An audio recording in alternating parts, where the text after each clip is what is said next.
Hi, everybody, and welcome to the latest episode of the Tiny Brains podcast. This week, as ever, we'll be discussing the top stories in the XR industry from the previous week. I'm Kevin Joyce, CEO of Tiny Brains, and I have with me Peter Graham, the Brigadier of Brains. Say hi, Peter. Hello, Kevin. So we're going to dive straight in with the big one. Apple Vision Pro launched last week. Uh, the reports coming in have been pretty positive. What are you thinking, Pete? Yes, generally the general consensus is that from the main media outlets that it's astonishing bit of kit, and people are loving it for what it can do. There have been some sort of critiques about some of its functionality, and you can now see some feedback on places like Reddit, which are a little bit more critical than the main sites, which is always a Yeah, fun read. I was talking about actually not the media outlets. Obviously, we have a lot of experience in that field, but general consumers that have adopted it. And generally, what I've been seeing is that people are largely positive, but the mostly with like the UX design and the implementation, the feature set that it's got. But that feature set is very, very small. Yes, yeah, I think people are quite happy with the hand tracking and, like you say, the UI interface. They've been able to have multiple windows, so they've been able to show, put a basketball game up there with their Twitter feed and other things like that. So people have been really impressed on that side of things. Again, it's some of the other aspects, like the battery, for example, because even though it is technically sort of wireless, it's not wireless, is it? So those are some of the grating features. Or I think some people have been surprised by the lower or the sort of narrower FOV, uh, which is Yeah, I'm rather not sure why people were surprised by that, but there we go. well. That's it. A lot of you don't want to call AVP a mixed reality headset, but others in the field are generally known, like Magic Leap and whatnot. They're known for having narrow depths of not depths of field of views. Yeah, I still love the HoloLens too, but there we go. Yeah. So moving on, onto the other big player in the industry at this moment, Meta. Now, Meta announced some quarterly results recently, and they look both awesome and terrible at the same time. Yeah, those are the lovely end of year Q4 2023 earnings report. So the Meta Reality Labs have done very well in respect to their previous Q4 reports. They've now managed to exceed 1 billion. And they've also done very well at spending, it seems. They have done very well. Their quarterly cost was 5.7 billion, so they've actually made a quarterly loss of 4.6 billion dollars. That's nothing. I do that every month. Yes. So yeah, basically, VR is bigger than it ever has been, which is wonderful news for all of us who are not Meta. But Meta's spending to get there has been incredible.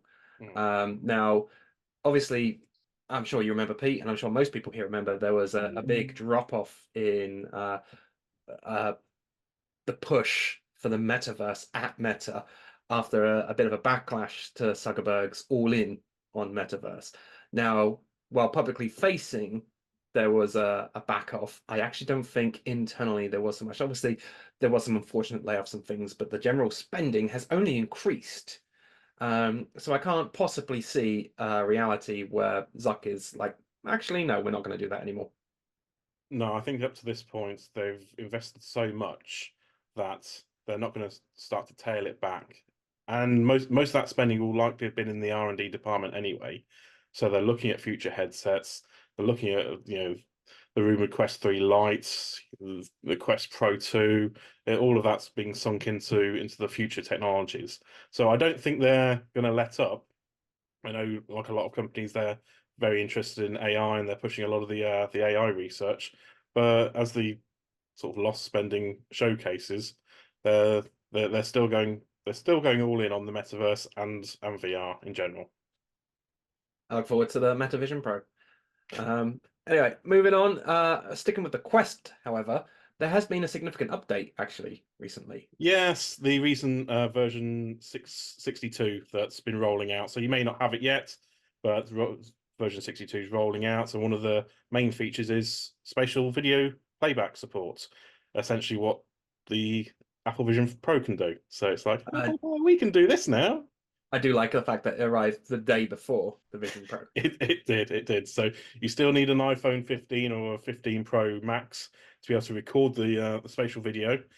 But yeah, if you've got a Quest headset, it'll now support it, so you can watch your lovely 3D movies on the rival headset. So buy your £1,300, or probably I don't know the price in the US, $1,400, $1,500 iPhone 15 Pro, record your spatial videos, and then buy a $400 headset to watch it on rather than a $3,500 one. Mhm. So yeah, that was pretty tasty. I don't think it's gonna like dampen the Vision Pro very much. I think it's more like a cheeky little stab, but it was nice. Yeah.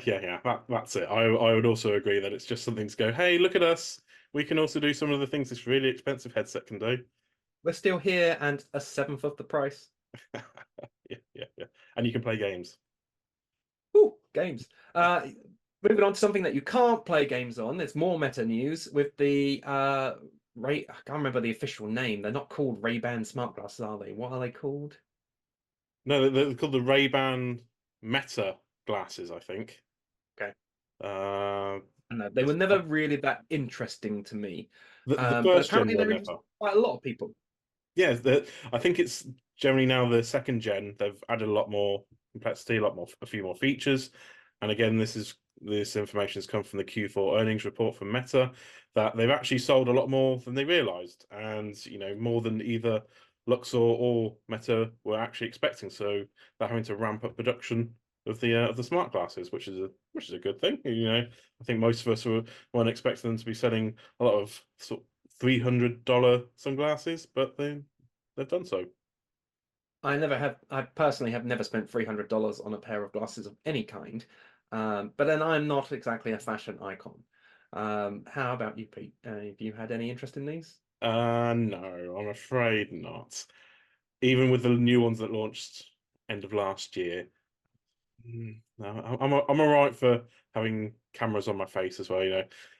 I like a VR headset, but sunglasses that can record everything. I'm all right for that at the moment. Yeah. It's not my tech tree. So I tried them, and they basically felt to me, and now I might have a lot of people shout at me for this, but they basically felt to me like a next generation Snapticals, if anyone remembers those. Obviously, far better video quality and so on. But they didn't seem to do much that I actually would want them to do.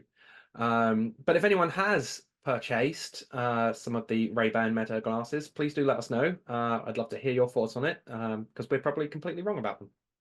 Mm. Well, I'll reserve my final opinion. I'm not saying they're bad, just not for me at the moment. Wait till they're $100, then we'll all get a pair. Yeah, Black Um, Friday deal. I'll go with that. cool. So now rounding this off, we've talked about the AVP, the Apple Vision Pro, which has very limited games. We've talked about the Quest, which has many games, and we've talked about the Ray-Ban Meta smart glasses, which also have no games. So what do you reckon this last one's targeting? Earlier this last week, Vertigo Games announced that they had partnered with 4A Games, both being under the Deep Silver brand, of course, these days, to create Metro Awakening VR, which is a VR adaptation of the hugely popular Metro series, which I do absolutely love, except Metro Exodus. Um, Pete, tell us about it.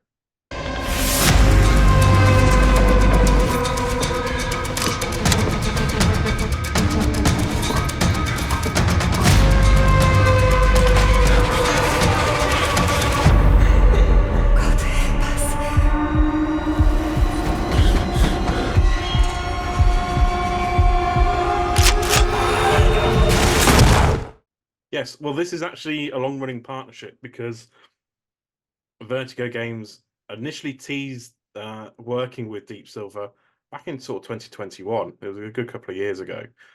And then last year we heard they were working on a big AAA title. And now we've got Metro Awakening, and everyone loves it. It was one of the highlights of the PlayStation State of Play events where it was showcased for the first time, but it does support PSVR 2, Quest, and PC headsets. So, well, completely multi-platform. And from the look of things so far, it's looking stunning. They showcasing that what looked like an actual gameplay trailer at points. It wasn't just cinematic pre-rendering. And yeah, I think a lot of people were very impressed by it. I know I was. Like I say, I'm a huge fan of the Metro series. I didn't really fall in love with Metro Exodus with the free roaming. But Metro Last Light, sorry, Metro 2033 and Metro Last Light, I absolutely love. I think they're fantastic games, and there's many mechanics in those two in particular that will work really well in VR. The having to wipe your gas mask, the changing of the filters, the having to reload with the. I mean, it's a mechanic that already exists in VR games with the having to reload with the ammo counter on the gun itself rather than having a HUD and all that. I think Metro is a game that could work really well in VR. Have you played them much, Pete? I played the original. I didn't really play much of the second one and none of Exodus, but I really liked 2033. And that that's set in stone the franchise, and it's been a great franchise ever since, really. And this one is Awakening is a prequel in terms of the narrative, so it takes place about 5 years beforehand. You should definitely play Last Light. And anyone who is interested in Metro Awakening VR, I highly recommend Metro Last Light. Hmm. Okay, I shall take that advice. Yeah. I'll try and play it before Awakening launches later this year.